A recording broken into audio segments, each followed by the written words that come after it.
Have you ever stumbled upon something that felt like it wasn't meant for this world? Something so strange, so out of place, that it seemed to pull you in against your will. This is exactly what happened to Icarus Viano, a struggling writer whose desperation led him to a place he should have never entered. A mysterious shop called the Dream Emporium. What started as a glimmer of hope quickly spiraled into a nightmare he could never escape. But before we unravel this chilling tale, don't forget to subscribe to the channel and leave a like, because the shadows are watching and they love company. Icarus's life was crumbling. Sleepless nights and empty pages were his constant companions. Every rejection letter he received was like a knife twisting deeper into his pride. Walking home one rain-soaked evening, with the sound of thunder rumbling in the distance, he noticed something unusual. A shop he had never seen before stood at the corner of an otherwise familiar street. Its sign flickered faintly in the dim light, the Dream Emporium. The letters seemed to shimmer unnaturally, as if alive, beckoning him to come closer. The windows were clouded with age, giving only fleeting glimpses of the objects inside. Dusty books, strange artifacts, and peculiar trinkets that defied easy description. A faint golden glow seeped through the cracks in the doorframe, pulsating like a heartbeat. Icarus felt an inexplicable pull, a sensation that rooted him in place. The rain pelted harder against his back, but he barely noticed. A chill crawled up his spine, not from the cold, but from an overwhelming sense that the shop was watching him. Against his better judgment, Icarus pushed the heavy door open. It creaked loudly, the sound echoing unnaturally, as though the space inside were far larger than the building suggested. The air smelled of old wood and something metallic, almost like blood. The lighting was dim, casting elongated shadows that seemed to move independently of their sources. Icarus hesitated, but a voice, soft, almost a whisper, greeted him. "Welcome, seeker of dreams," the shopkeeper said, materializing from the darkness behind the counter.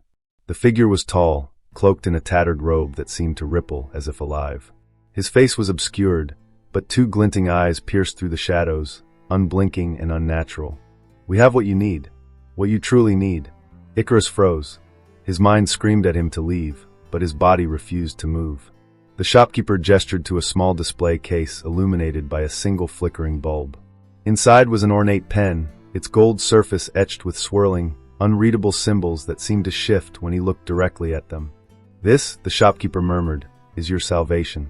It does not write stories, it writes truths. Your truths." Icarus felt his breath catch. The pull of the pen was magnetic, almost suffocating. He couldn't explain why, but he wanted it, needed it. The shopkeeper slid the glass case open without a sound, holding the pen out to Icarus. "But be warned," the shopkeeper added, his voice suddenly colder, sharper. "Every dream has a cost, and not all are worth the price." Without thinking, Icarus reached for the pen. The moment his fingers closed around it, a shock of heat shot through his body. For a split second, he thought he heard whispers, thousands of voices murmuring incomprehensible words, as if from a great distance. Then just as quickly the sensation vanished. The shopkeeper said nothing more, only nodding as Icarus backed out of the shop, the pen clutched tightly in his trembling hand. When he turned to look back, the shop was gone. In its place was an empty, boarded-up storefront, as if the Dream Emporium had never existed. But in his hand, the pen gleamed faintly in the rain, its symbols shifting ominously in the faint light. That night, Icarus sat at his desk, staring at the gleaming pen resting on a blank sheet of paper. The dim glow of his desk lamp reflected off its intricate golden surface, the swirling symbols now strangely still. His room was silent, save for the rhythmic ticking of a clock on the wall. He had written nothing for months, his creativity drained, his mind numb. But as his fingers brushed against the pen, a strange warmth spread through him, melting the icy block of his writer's despair. The pen felt alive in his hand, its weight perfectly balanced. Without realizing it, his hand began to move, the tip of the pen gliding effortlessly across the page. Words poured out, elegant and vivid, as if they had been waiting all along. Icarus barely noticed what he was writing. The phrases formed with a fluidity that didn't feel entirely his own. A story of heartbreak and ambition, eerily autobiographical, unfolded. The protagonist bore his insecurities, his regrets, and even his deepest secrets. Yet, it wasn't just his life, it was more. It felt prophetic. The silence in his apartment began to shift. At first, it was subtle, a faint hum, like electricity coursing through unseen wires. Then came the whispers, soft and indistinct, just on the edge of perception. They seemed to emanate from the shadows in the corners of the room, growing louder the longer he wrote. He stopped, his breath catching. The whispers ceased instantly, plunging the room into a deafening stillness. Icarus glanced around nervously. The shadows seemed darker now, thicker, as if they had crept closer to the edges of the light. His eyes darted to the window. The glass reflected his dimly lit room, but something was off. In the faint reflection, he saw a figure standing behind him. His heart leaped into his throat, and he whipped around, but there was no one there, just his empty chair and the faint creak of the floorboards settling. Shaking off the unease, he tried to refocus. The pen was still warm in his hand, almost comforting. It's just my imagination, he thought. But as he wrote again, the whispers returned, louder and clearer this time. They weren't just noise, they were words. Voices, speaking directly to him, layering over each other in a cacophony of warning and temptation. "You're on the right path," one voice whispered, smooth and coaxing. "Stop now before it's too late," hissed another, venomous and sharp. Icarus's pulse quickened, his eyes darting around the room. The shadows seemed to breathe, pulsing in time with the whispers. His lamp flickered, the light growing dimmer with each passing second. The pen's symbols began to glow faintly, casting eerie patterns on the paper. And then something extraordinary and horrifying happened. The words on the page started to shift. They rearranged themselves, morphing into something he hadn't written. The story now described a man sitting at a desk, holding a cursed object. The man was surrounded by shadows that seemed alive, their whispers growing louder as they closed in. The description was chillingly accurate. Icarus's hands trembled as he stared at the page, his breath coming in shallow gasps. The whispers reached a crescendo, and then everything stopped. Complete silence enveloped the room. Icarus sat frozen, unable to move, his eyes locked on the last sentence of the story. He turned around, but it was already too late. A sudden noise shattered the silence, a loud, jarring crash from the kitchen. Icarus bolted upright, the pen falling from his hand. The shadows receded instantly, as if retreating to the corners of the room.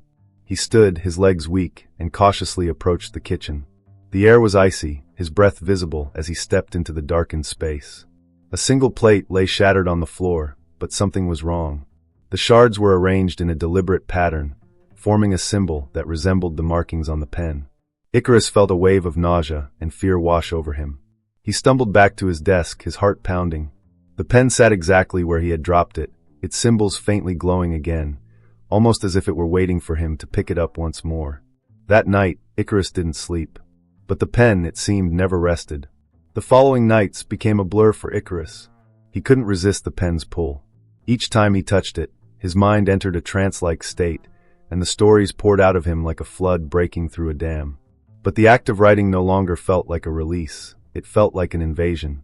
The pen seemed to know his thoughts before he did, shaping his fears and desires into words that grew darker with each passing page. The whispers returned, stronger now, no longer confined to the shadows. They lingered around him, their words forming twisted encouragements. "Keep writing. The truth lies within." Sometimes they mocked him, their tones dripping with malice. "You can't stop now. Not when you're so close." His apartment, once his refuge, felt increasingly like a trap. The air was thick, almost suffocating, and the walls seemed to press inward as if alive. One night, as he scribbled furiously, the whispers began to sync with his movements. Each stroke of the pen brought a new voice, each more distorted and chilling than the last. The shadows at the edges of his vision no longer stayed put. They swirled and crept along the walls, their forms bending and twisting unnaturally. His lamp flickered violently, plunging the room into intermittent darkness. A sudden knock at the window made him freeze. He lived on the third floor, and no one could possibly be there. Slowly, he turned his head. In the dim light, he saw it, a silhouette, barely visible, pressed against the glass. It was featureless, a humanoid shape cloaked in shadow. The figure didn't move, but Icarus felt its gaze piercing through him, cold and relentless. His heart thundered in his chest as he stumbled to his feet, knocking over the chair. When he looked back, the window was empty, but the frost on the glass had formed a message. "Finish the story." Terrified, Icarus backed away, only to feel something brush against his arm. He spun around, but the room was empty. The shadows, however, were darker now, pooling unnaturally beneath his desk. They seemed to writhe, and from their depths, faint shapes emerged, hands clawed and skeletal, reaching for him. He grabbed the pen without thinking, and the shadows instantly recoiled. His breathing was ragged as he sat back down, gripping the pen like a lifeline. He didn't want to write, but it felt as though the pen demanded it. Reluctantly, he placed its tip against the paper, and the moment he began to write, the room changed. The whispers grew louder, almost deafening, blending into a symphony of anguish. The air turned frigid, his breath visible in the dim light. He wrote about a man haunted by shadows, and as the story unfolded, the events began to mirror his own. The figure at the window returned, but this time, it was inside the room, standing in the corner, its form still featureless but somehow more menacing. The shadows around it pulsed, like a heartbeat growing louder. Desperation consumed him. He tried to stop, but the pen wouldn't let go. His hand moved involuntarily, the words flowing faster and faster, each one pulling him deeper into the nightmare. The story revealed a terrible truth. The pen wasn't just an artifact. It was a vessel, a doorway to something ancient and malevolent, feeding on the fears and desires of those who used it. And now it wanted more. The final line he wrote sent a shiver down his spine. When the story ends, so does the writer. The pen dropped from his hand, the whispers cutting off abruptly. Silence filled the room, but it wasn't comforting. It was heavy, oppressive, as though something was waiting.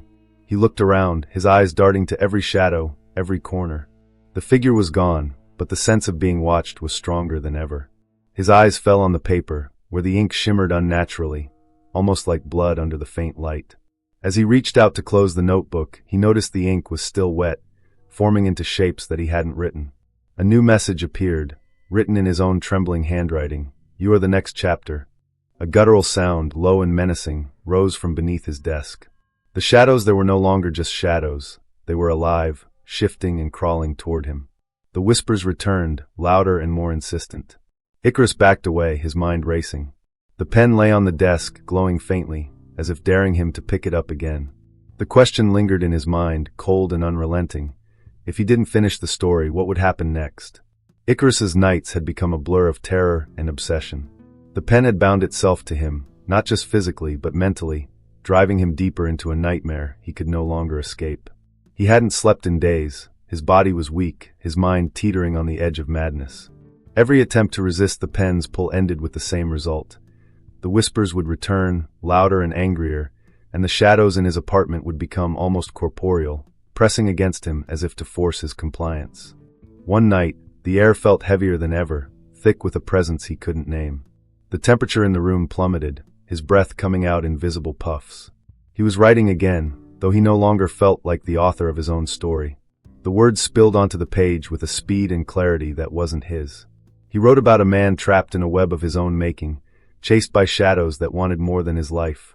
They wanted his soul. As the ink dried on the page, the whispers rose in a chaotic symphony. The shadows around him seemed to ripple, as if something enormous was moving within them.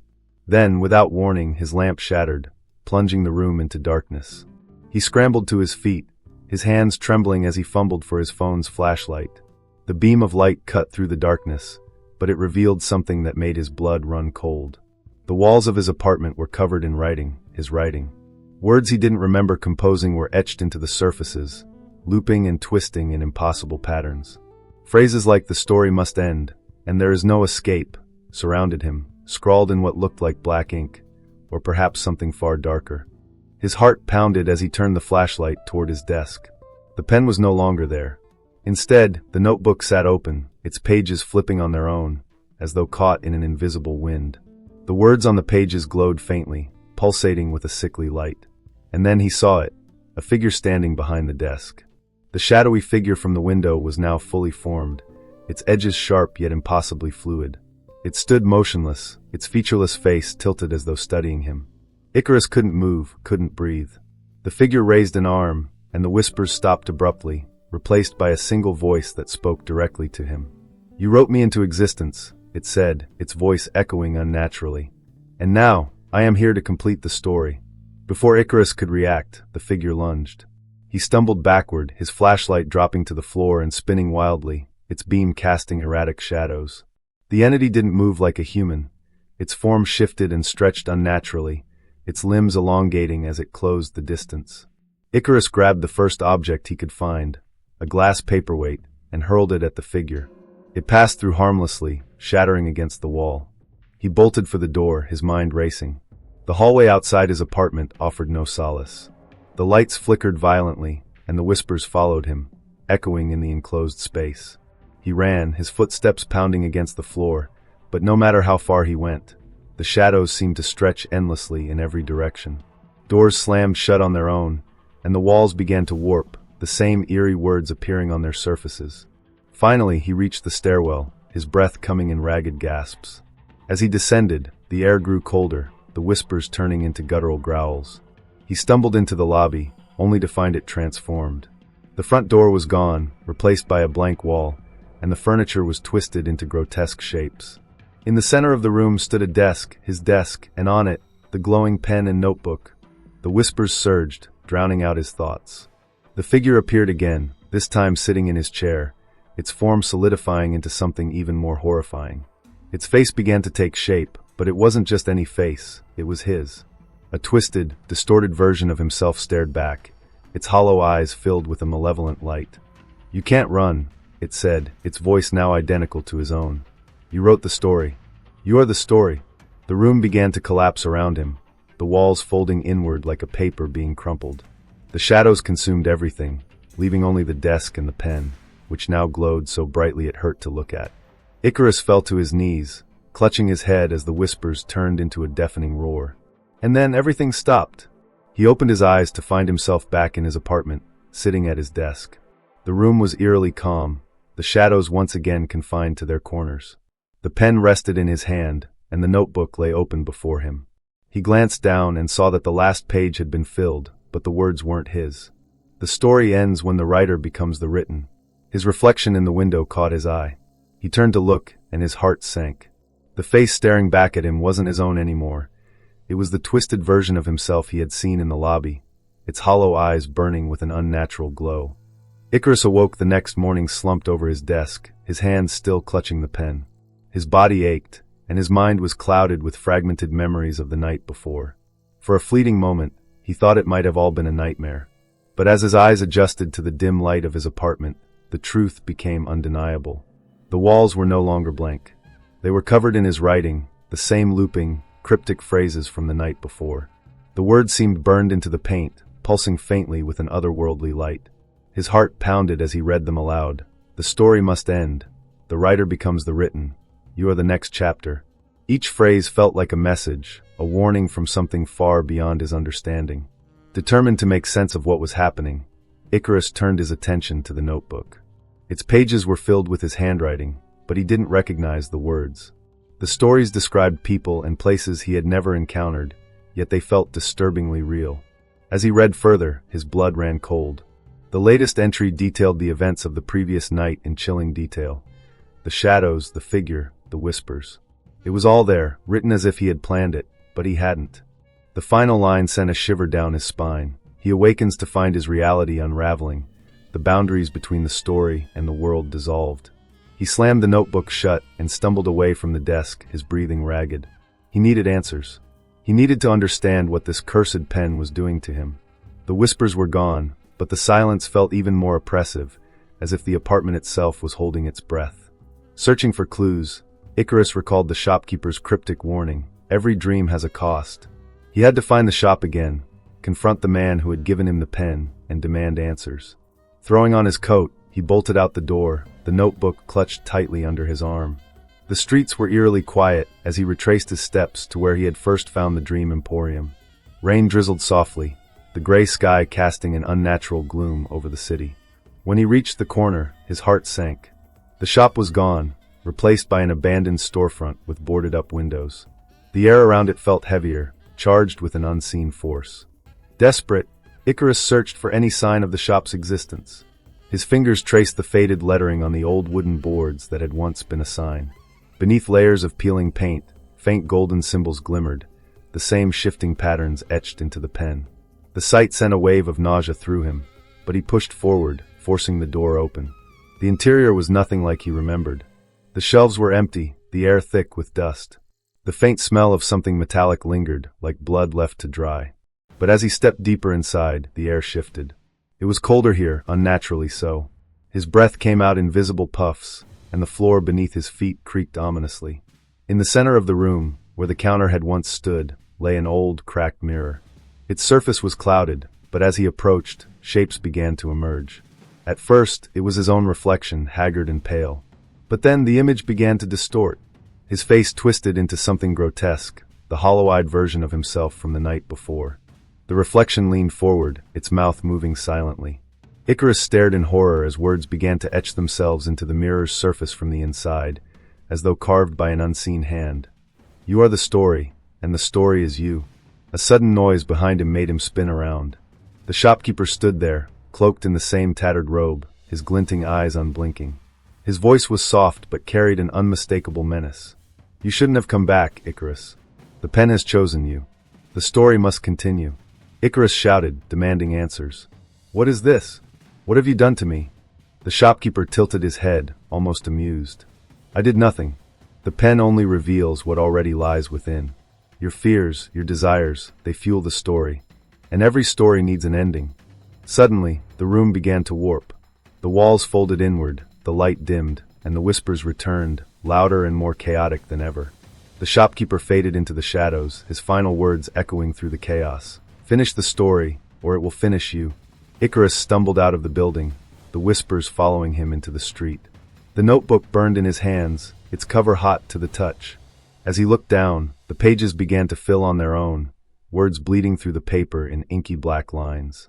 They described his every move, his every thought, as if the story was unfolding in real time. He realized with dawning horror that he was no longer writing the story. The story was writing him.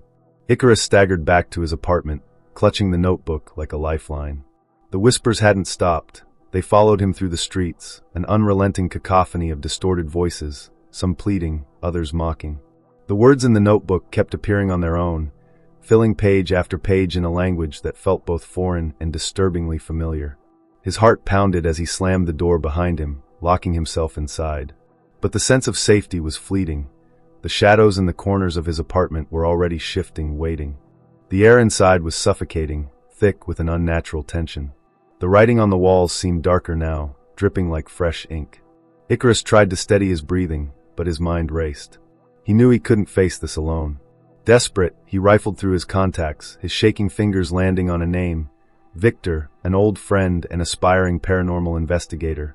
Victor had always been fascinated by the occult, often researching cursed objects and supernatural phenomena.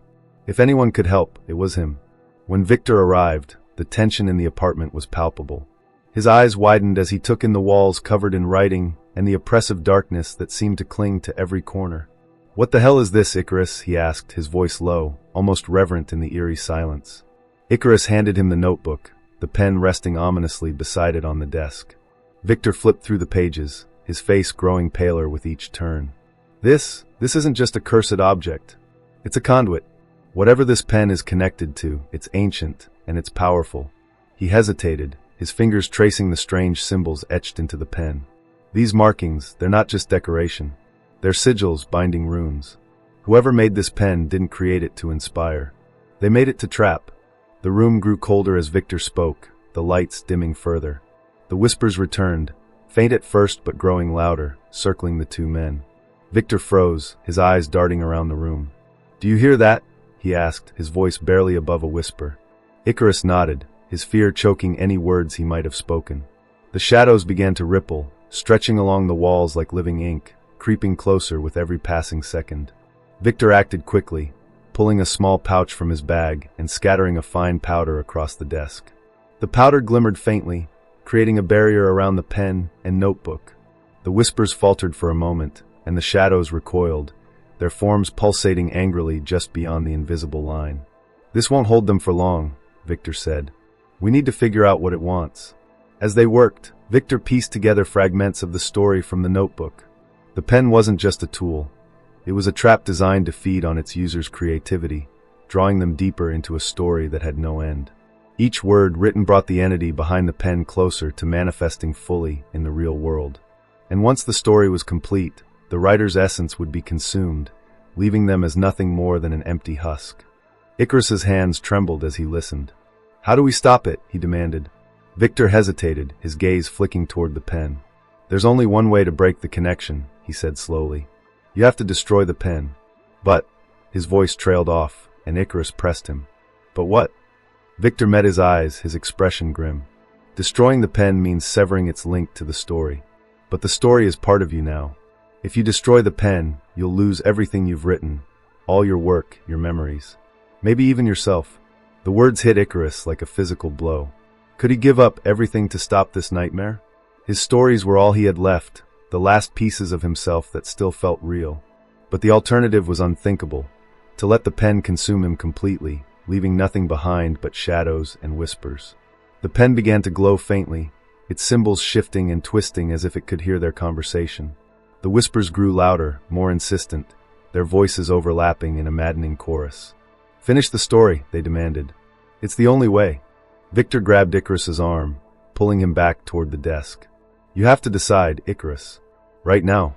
Destroy it, or finish the story and let it take you." The shadows surged, slamming against the barrier with increasing force. Cracks began to form in the invisible shield, dark tendrils slipping through. Icarus stared at the pen, his mind racing. His entire life had been defined by his writing, by the stories he created. Could he truly let it all go? The whispers grew deafening, the shadows reaching for him. The room began to collapse inward, the walls dissolving into darkness. The choice loomed before him, heavy and final. Save himself by destroying everything he had ever created, or finish the story and face whatever awaited him at the end. The shadows overtook the room, devouring the walls and furniture until only the desk, the pen, and the notebook remained, illuminated by a flickering, otherworldly light.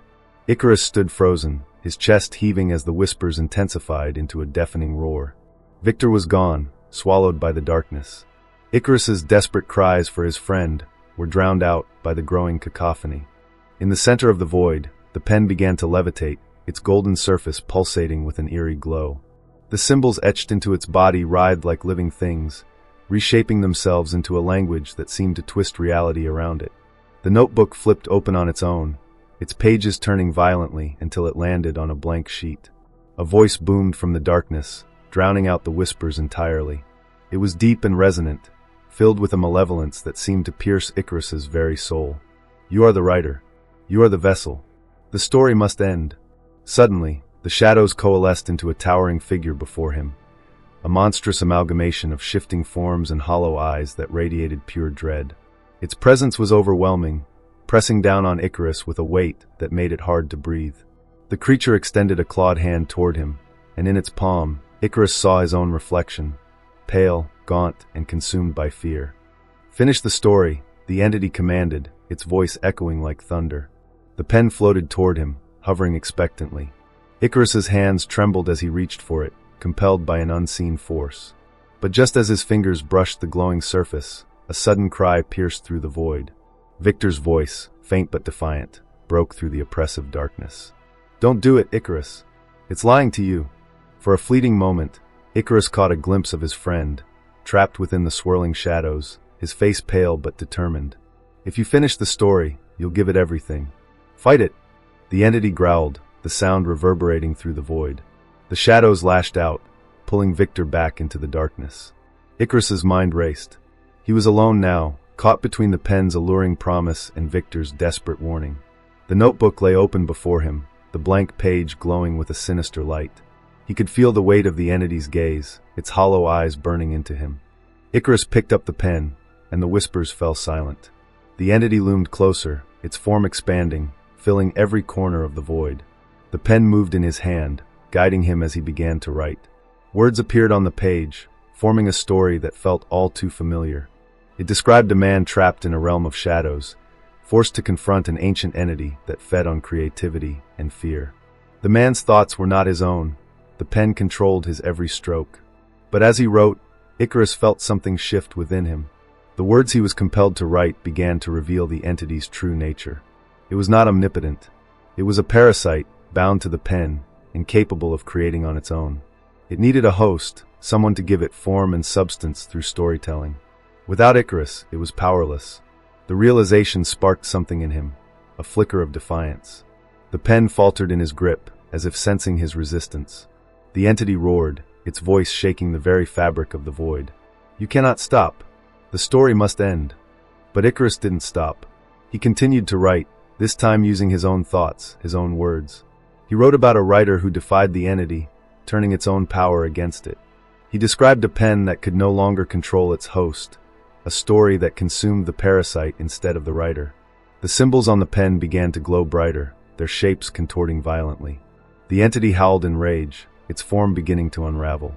The shadows writhed and twisted, recoiling as the words on the page took shape. Icarus wrote faster, his hand moving with purpose. The pen burned in his grip, but he didn't let go. He wrote about the shadows dissolving, the whispers silenced, the entity banished back to the void it came from. As he finished the final sentence, the notebook slammed shut, and the pen shattered in his hand, releasing a blinding light. The entity let out one last, guttural scream before it was pulled into the void, its form disintegrating into nothingness. The darkness receded, and Icarus found himself back in his apartment, the air heavy with silence. The walls were blank once more. The notebook lay closed on the desk, its surface scorched but intact. The pen was gone, its fragments scattered across the floor. Icarus collapsed into the chair, his body trembling with exhaustion. He glanced at the notebook, half expecting it to open on its own, but it remained still. For the first time in what felt like an eternity, the whispers were gone. But as Icarus stared at the blank walls, he couldn't shake the feeling that the story wasn't truly over. The shadows in the corners of the room seemed to linger just a little longer than they should, as if waiting for something, or someone, to continue the tale. The apartment was quiet now, but it wasn't the peaceful kind of quiet. It was the silence of something holding its breath, waiting. Icarus sat motionless at his desk, his eyes locked on the closed notebook in front of him. The pen was gone, shattered into nothingness, yet he couldn't shake the sensation that its presence lingered. The air felt heavy, as if the room itself was alive and watching. He stood up shakily, his body aching from the ordeal. The walls, once covered in his frantic writings, were now blank again, but something about them felt wrong. The paint seemed too smooth, too pristine, as though the words had been absorbed rather than erased. The shadows in the corners were still, but their edges felt sharper, darker. Icarus tried to tell himself it was over, that the nightmare had ended, but deep down he knew better. The notebook on the desk seemed to hum faintly, a vibration he could feel in his bones. He resisted the urge to touch it, but his eyes kept drifting back to its charred cover. It felt like it was calling to him, a subtle pull that grew stronger with each passing second. The memory of the entity's final scream echoed in his mind, its guttural fury a reminder of the power he had faced, and the cost of his defiance. Icarus moved to the window, needing to see the world outside, something real to anchor himself. But as he looked out, a chill ran down his spine. The city looked different, wrong. The streets were empty, shrouded in a fog that seemed to swallow everything beyond a few feet. Lights flickered erratically in the distance, their glow dim and cold. He pressed his hand against the glass, and for a moment, he thought he saw movement, a shadow darting through the fog. But when he blinked, it was gone. Behind him, the notebook creaked, its pages rustling as if stirred by an invisible breeze. Icarus turned slowly, his heart pounding. The notebook was still closed, but the air around it seemed to ripple, distorting faintly like heat waves. He stepped closer, his breath hitching as a single word etched itself across the cover in glowing, jagged letters. Continue. No, he whispered, shaking his head. I'm done. It's over. But the notebook didn't agree. The room darkened, the shadows in the corners stretching toward him like fingers. The hum grew louder, a low, resonant vibration that filled his chest and made his teeth ache. The air was heavy with unspoken words, an oppressive weight pressing down on him. Icarus backed away, his thoughts spiraling. He needed to get out of the apartment, to escape whatever this was. He grabbed his coat and rushed to the door, but when he turned the handle, it didn't budge. He twisted it harder, yanking with all his strength, but it was as though the door had fused with the frame. The whispers returned, faint and mocking, weaving through the air like a cold wind. He turned back to the room, and his stomach dropped. The notebook was open now, its pages blank but glowing faintly with that same sickly light. The shadows on the walls began to shift again, their movements deliberate and unnatural. A shape emerged from them, a familiar figure with hollow eyes and a twisted smile. It was himself, the distorted reflection he had seen in the mirror. The doppelganger stepped forward, its movements fluid and predatory. You thought it was over? It asked, its voice a distorted echo of his own. The story doesn't end until you end. It gestured to the notebook, and the pages began to fill with words on their own, recounting everything that had just happened. Every thought, every fear, every futile attempt to escape. Icarus shook his head, his voice trembling. I destroyed the pen. I stopped it. The figure tilted its head, its hollow eyes glinting with malevolence. You destroyed a tool, nothing more. The story lives on. You gave it life, and now it wants more. Desperation clawed at him. What do you want from me? He shouted. The figure smiled wider, its teeth impossibly sharp. Not me. It pointed to the notebook, and Icarus felt a cold dread seep into his veins. The entity wasn't gone. It had only shifted, embedding itself deeper into the story, and into him. The whispers rose again, deafening now as the shadows closed in. The notebook glowed brighter, the words spilling onto the pages faster and faster. Icarus felt his strength leaving him, his thoughts dissolving into static. He fell to his knees, clutching his head as the figure loomed over him. And then silence. When he opened his eyes, he was alone. The notebook sat on the desk, its pages blank once more. The shadows were still, and the whispers had vanished. But the feeling of being watched remained, a constant presence just beyond the edge of his perception. He didn't dare touch the notebook again, but he knew it was only a matter of time before it called to him. The story ends here, or does it? What do you think happened to Icarus? Is the entity truly gone, or has it just found a new way to reach him? Leave your theories in the comments below, and don't forget to like, share, and subscribe. Because in the world of shadows and whispers, the story is never truly over.